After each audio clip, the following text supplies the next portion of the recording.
All right, this is Unit 4. We're going to talk about polynomials in this unit. To start our first set of notes, we're going to have the foldable. So go ahead and get the foldable out that you picked up in class, and we will start notes on that. Okay, so I have a couple of these filled out. So what I want to do is I want to start with product of powers. So I want you to go ahead and write down this rule on the front of the flap.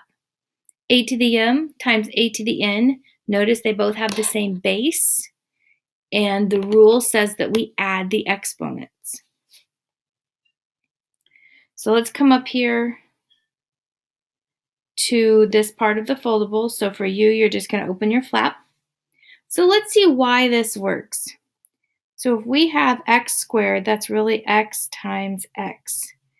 And x to the third is x times x times x. So if you look at that, we have 1, 2, 3, 4, 5 x's. So according to our rule, if we have x to the 2 times x to the 3, since their bases are the same, we can add the exponents and we get x to the 5th. Well, look at that. We got the exact same answer doing it that way. So these rules are just shortcuts to get you to the answer a little bit faster.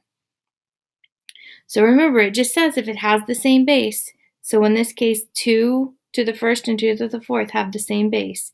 So that's 2 to the 1 plus 4, which is 2 to the 5. Sometimes you can stop there, but usually when we have numbers, we want to go ahead and work that out. So if you need to put it in your calculator, or if you can go through the list, 2 times 2 is 4, times 2 is 8, times 2 is 16, times 2 is 32. Okay, so the next one that we're going to talk about is the power of a power. So let's look at this rule and put that on our foldable. So this is when you have something raised to an exponent and then the whole thing is raised to another exponent. And this rule is that you multiply the exponents. You take the m times the n. So let's look at this example and see why, first of all, this rule would work. Go.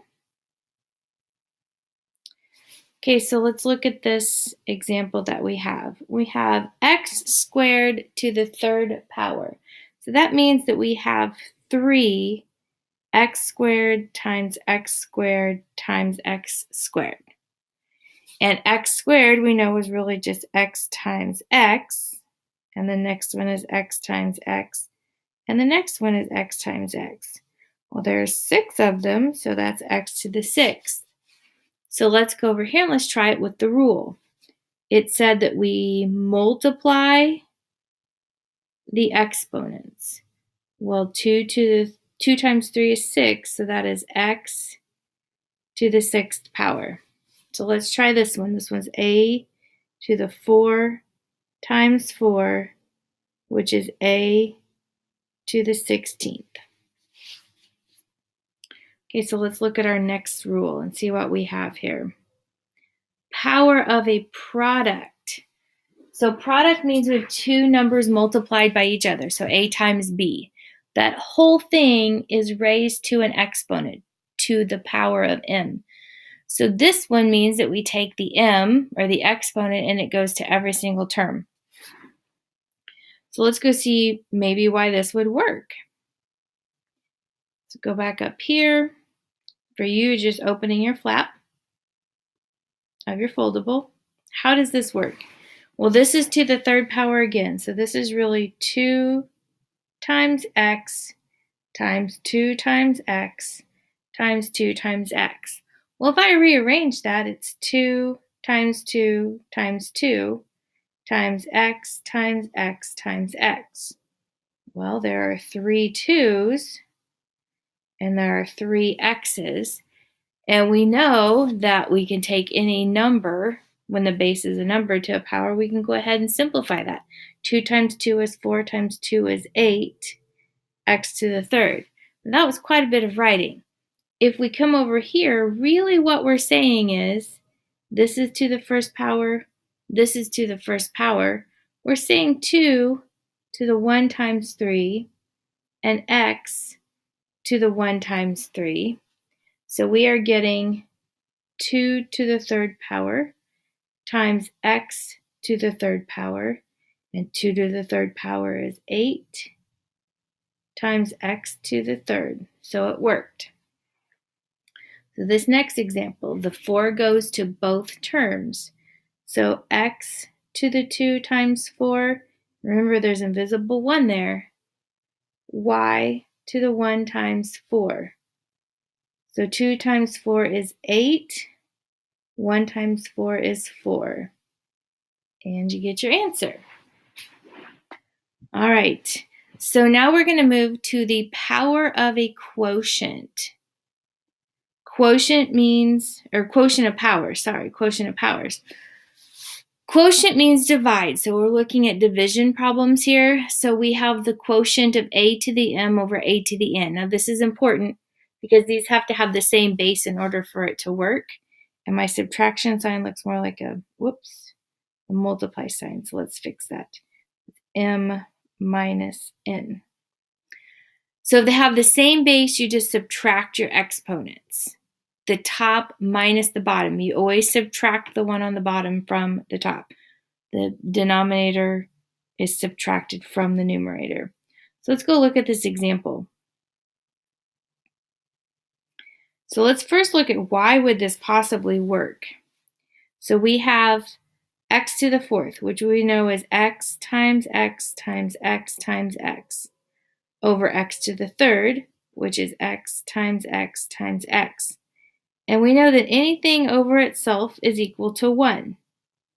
So I have 3 groups. So I have 1 times 1 times 1 times x. Well, 1 times 1 times 1 is 1. And we know that we don't have to write the invisible 1. We can just write x. Well, the rule said that if I subtracted the bottom from the top, so I would take 4, I would subtract the 3, and so I would get x to the 4 minus 3, which is x to the first power. We've already said the first power doesn't have to be shown. Same thing works if the base is a number. So this is 3 to the 5 minus 2, which is 3 to the third power. 3 times 3 is 9, times 3 is 27. Okay, so now we have power of a quotient. So let's look at that example on our flap. This means that we have different bases dividing each other. So in the numerator we have an a, and the denominator we have a b. It is raised to the power of m. The exponent goes to the top and the bottom in both of these. You're going to have a to the 1 times m and b to the 1 times m. So let's look at the example and let's see exactly why would this rule work. How would this actually work out? So we have x over 2 to the 4th power. So that's x over 2 times x over 2 times x over 2 times x over 2. So that's 1, 2, 3, 4. That's x to the 4th over 2 to the 4th. So that's x to the 4th. 2 times 2 is 4, times 2 is 8, times 2 is 16. Okay, like I said, that's a little bit of extra work. So let's try the rule here. So this is 1 and this is 1. So this is x to the 1 times 4 over 2 to the 1 times 4. And you get x to the 4th over 2 to the 4th, which is the exact same thing that we had before.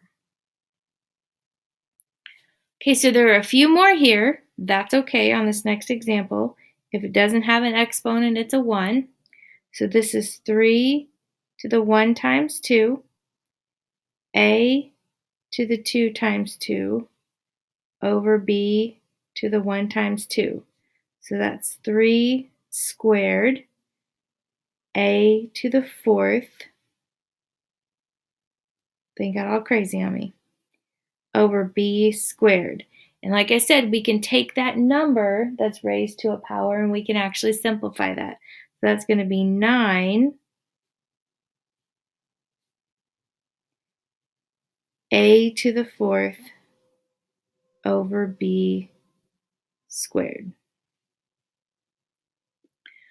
Okay, the next one is called 0 power. I had a little typo in mine. Yours should be just fine, but I have a typo in mine. So 0 power, anything to the 0 power equals 1. And that's basically all you have to remember. So anything to the 0 power equals 1. So probably helps if I could find this. Here we go. Why does anything to the 0 power work? So let's take this example of 1,236. If we change that to scientific notation, or expanded notation, not scientific, but expanded notation, then we have in the thousands place, we have 1 times 1,000.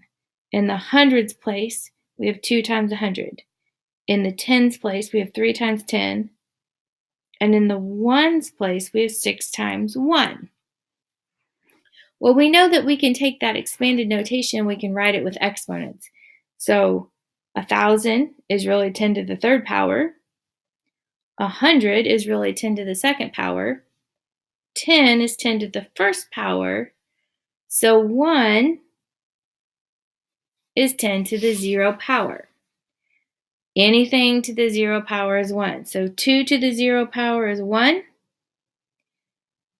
This is all in parentheses. The whole parentheses is to the 0 power.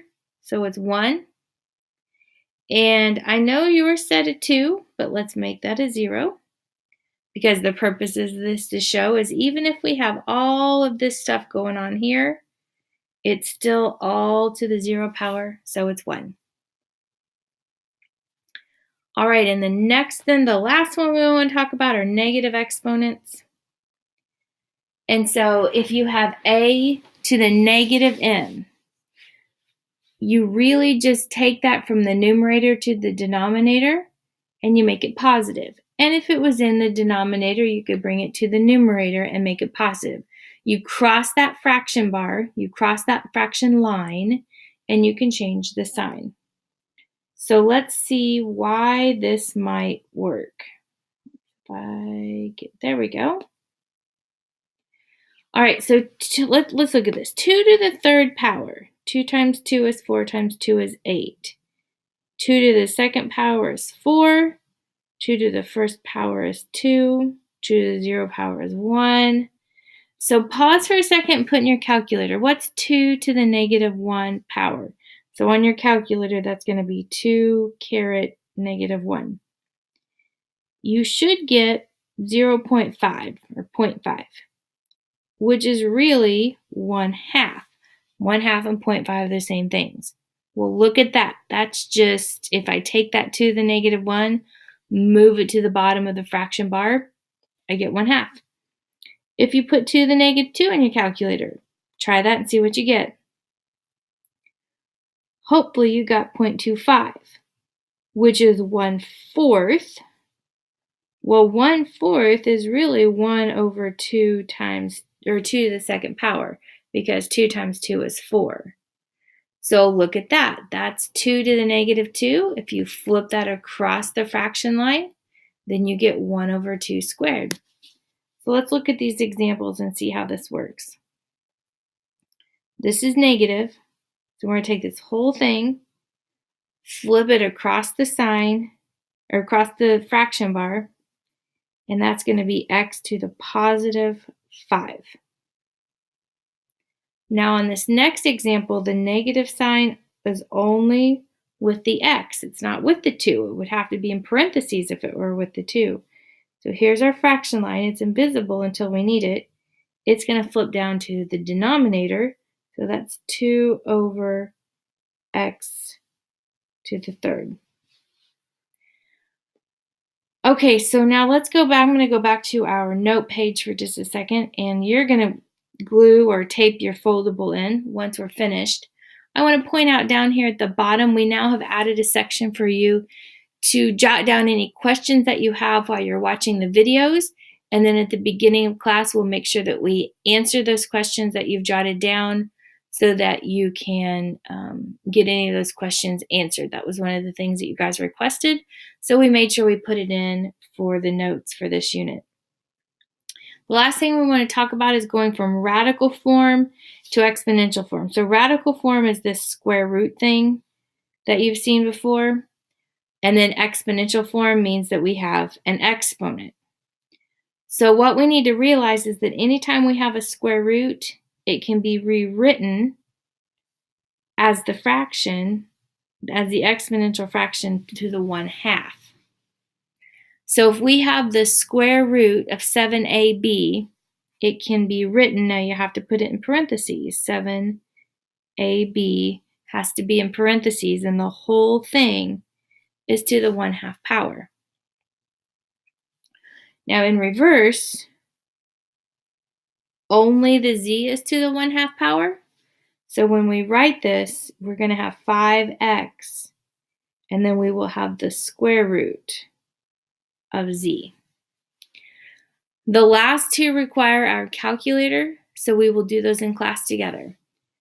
Just like we've been doing in all of the others, you will do the odds on the practice problems. And when you get down to the review problems, I want you to complete all of the review problems so you are ready to go when it's time to take your next assessment.